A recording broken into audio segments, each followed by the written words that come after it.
think we can go ahead and get started now. Our next presentation is on the Racing Medication and Testing Consortium, the RMTC.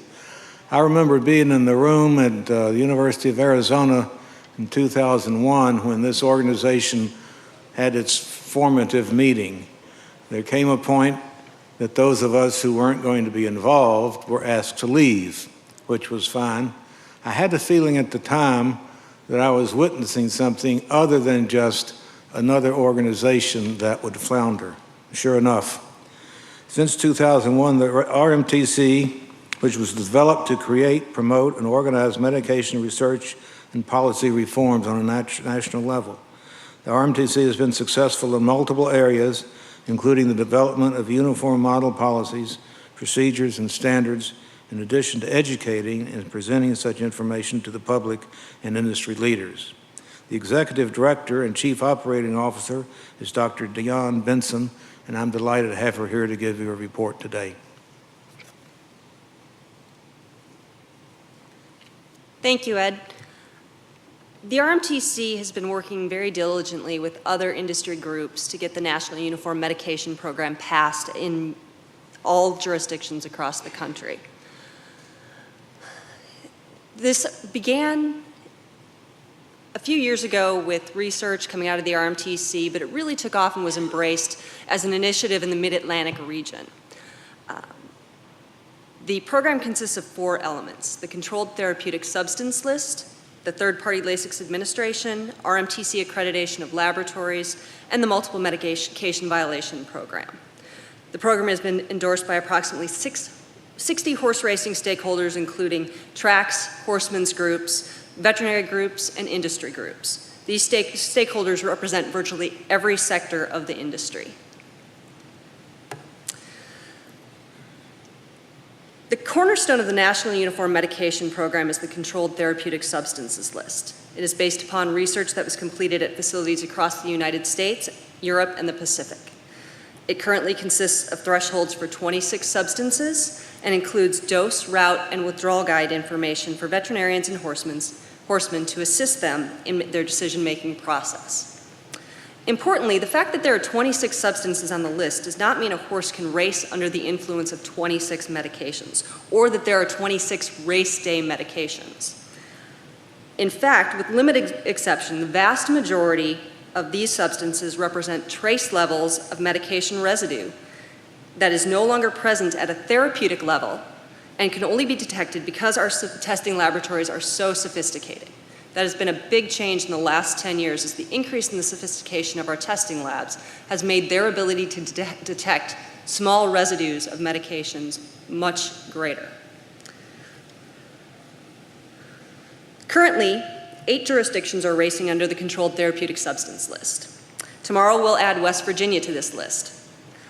In addition, another 4 states, California, Illinois, Minnesota, and Pennsylvania, have passed the Controlled Therapeutic Substance List through their commissions. These are represented in green and purple on this chart.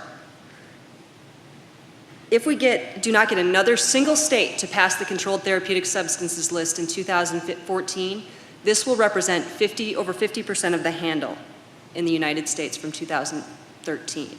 This is a significant change from a year ago when we had virtually none of these states enacting the Controlled Therapeutic Substance List. Moreover, based on communications with commissions, we're optimistic that Arkansas, New Jersey, New York, and Texas will also approve the list in 2014.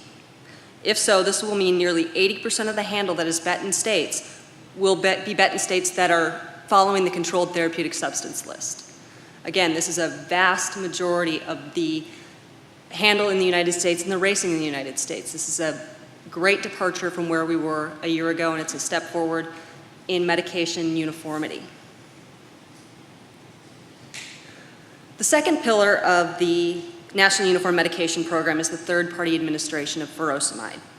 To avoid even the appearance of impropriety, the industry determined that it was important to ensure that no private veterinarian was in a horse's stall on race day. In order to accomplish this, the third-party administration of furosemide was created.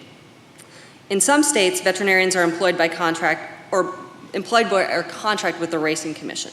In states where equine veterinarians are scarce, we often see commission-employed technicians following and observing private veterinarians on race day to ensure that nothing untoward occurs.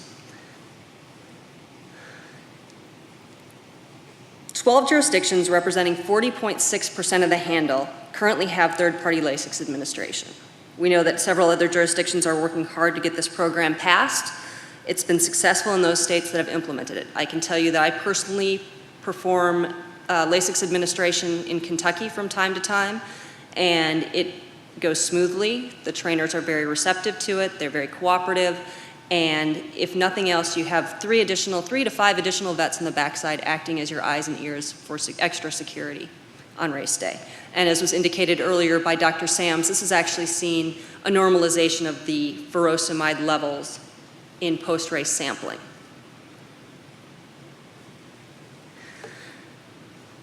The third part of the National Medication Program is RMTC Laboratory Accreditation. All RMTC accredited labs are first required to have what's called ISO 17025 accreditation. This is an international standard of accreditation.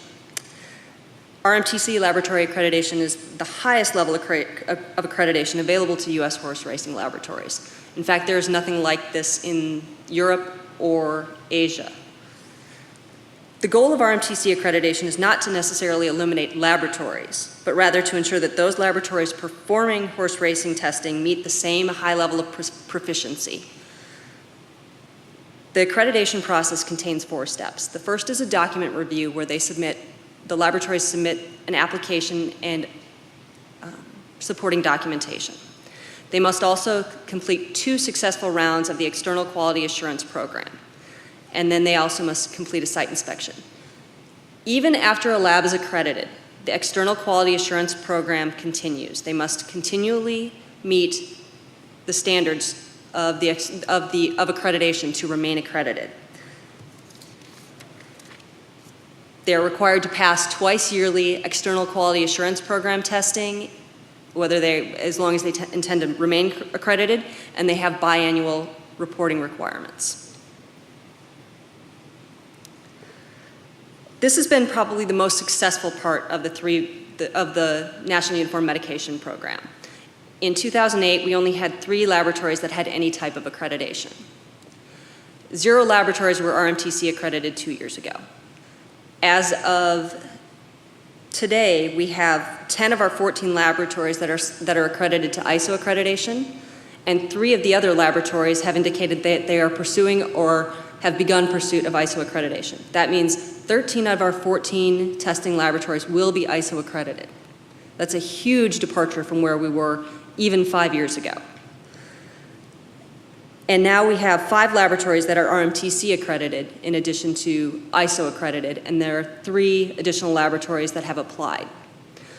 Based on communications with the remaining laboratories, we anticipate that we will see other applications from laboratories by the end of the year. Even so, as it stands, we currently have, with just the 5 laboratories accredited, 46% of the handle is run in laboratories that are RMTC accredited. The fourth and final part of the National Uniform Medication Program is also the newest. It was passed by RCI less than a year ago.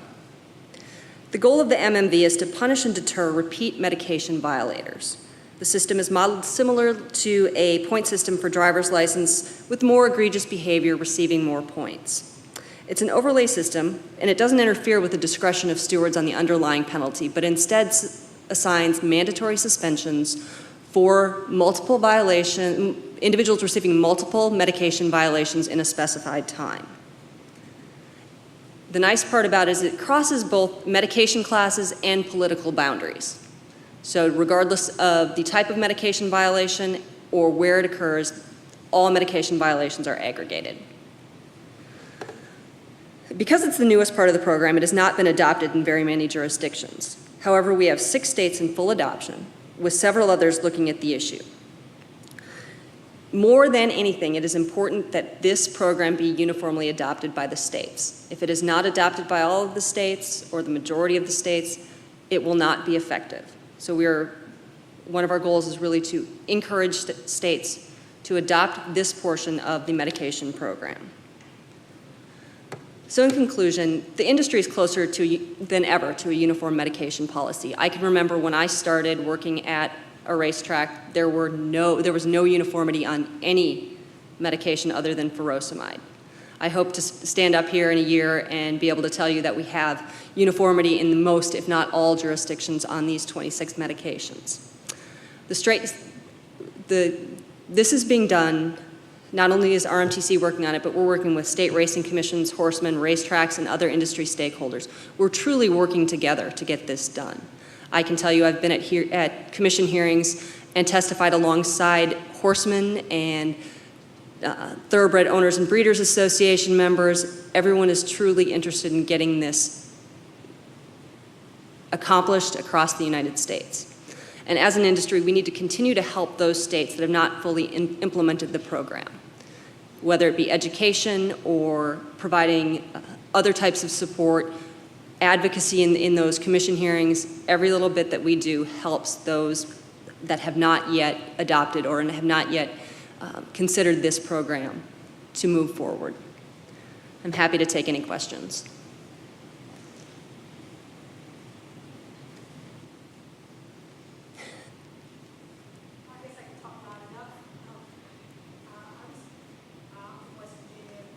Mm-hmm.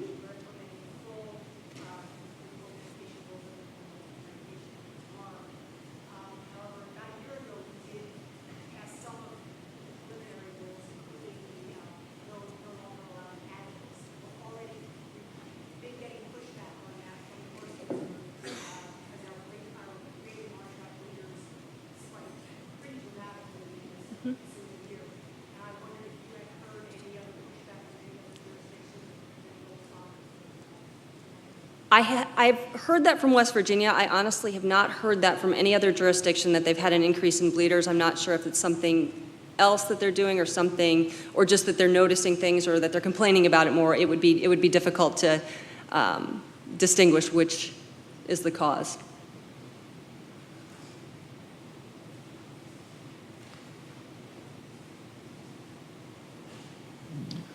As Florida and Louisiana approved the medication uniform?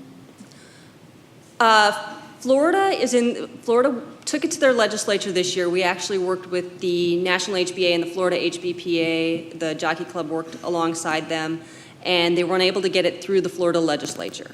Certainly it wasn't a racing group in particular that was holding it up. We have received contact from Florida, and they're requesting some more information, so we're optimistic that we will get something through, or get the program at least in the majority of it through their legislature next year. Louisiana is another situation. We were actually happily just able to move them out of the hadn't done anything, hadn't considered it, to they're working on it. They've actually recently just passed the concept out of their medication committee that they're going to begin looking at this program. And again, that's a situation where we'll have to provide a lot of support and help to help Louisiana move along. But honestly, if we get Florida and Louisiana moved along, I don't know who else could have an excuse not to do this program.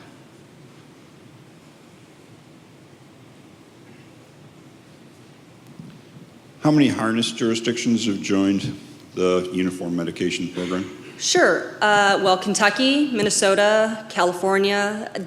I don't know that I could list them all, but there are few exceptions. I can think of one, maybe two, that are even considering separate rules, 3 that are considering separate rules for harness.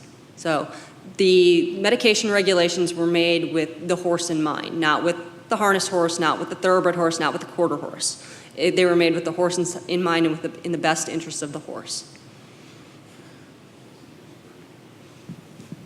Any follow-up discussion with USTA on that issue? Sure. Actually, I was at a meeting in Illinois about a month ago, and Phil Langley actually gave a presentation where he indicated that they are willing to try, now that we've passed a threshold for albuterol and that we've addressed their issues regarding corticosteroids, he is willing to concede that they at least have to try to accept this program in the 26 controlled therapeutic medications. So I'm hopeful that they will become a supporter once they see that they can truly race with albuterol and under the corticosteroid regulations.